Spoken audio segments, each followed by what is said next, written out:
Quand on travaille sur une habitation de cette qualité, sur un domaine de cette qualité, l'histoire n'est jamais une contrainte. C'est une chance de pouvoir travailler dans un contexte aussi riche. On aurait pu fabriquer un musée quelque part dans le domaine, complètement autonome et sans lien avec l'histoire. Là, c'est le choix inverse qui a été fait.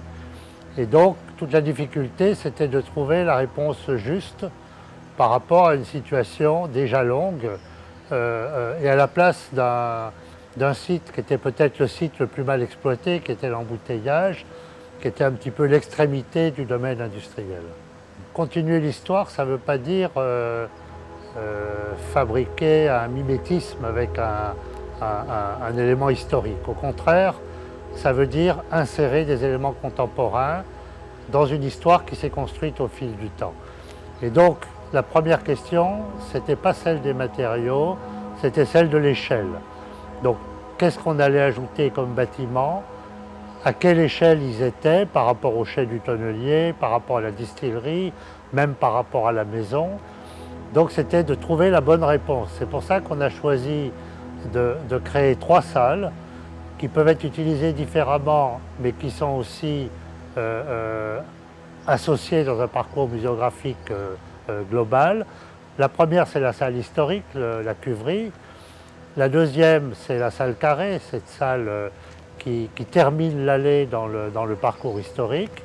Puis la troisième, c'est la nef devant laquelle nous sommes, qui est un bâtiment tout à fait particulier, qui lui n'est pas visible de l'allée historique, mais qui est par contre le premier bâtiment que l'on rencontre quand on arrive dans le domaine au droit de la boutique ou au droit de l'entrée.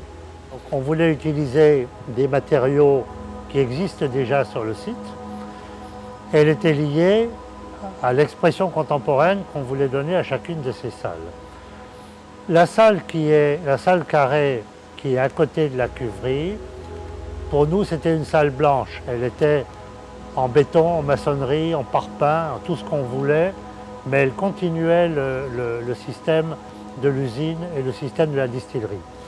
C'est pour ça qu'on a choisi un matériau particulier qui est un béton de fibre. Il n'y en a pratiquement pas dans l'île, enfin actuellement c'est un béton qui est tout à fait particulier à réaliser. Et ce béton de fibre, il reprend autour de l'idée d'un monogramme, c'est-à-dire de 2 lettres, qui sont Habitation Clément, le moucharabier de l'usine. Donc c'est la même échelle que ce moucharabier, presque le même thème, mais qui est interprété évidemment avec une technologie complètement contemporaine.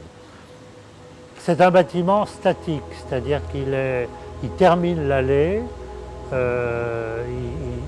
fabrique une sorte de lanterne, une sorte de bornage, et la nuit il s'éclaire de l'intérieur, donc le moucharabier est lisible en négatif. On a une lecture par la lumière qui est différente de la lecture de jour.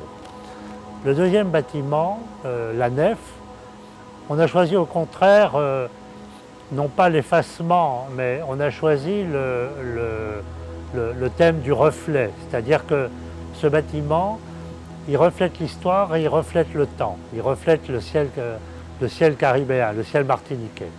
Donc on a choisi de le faire en inox.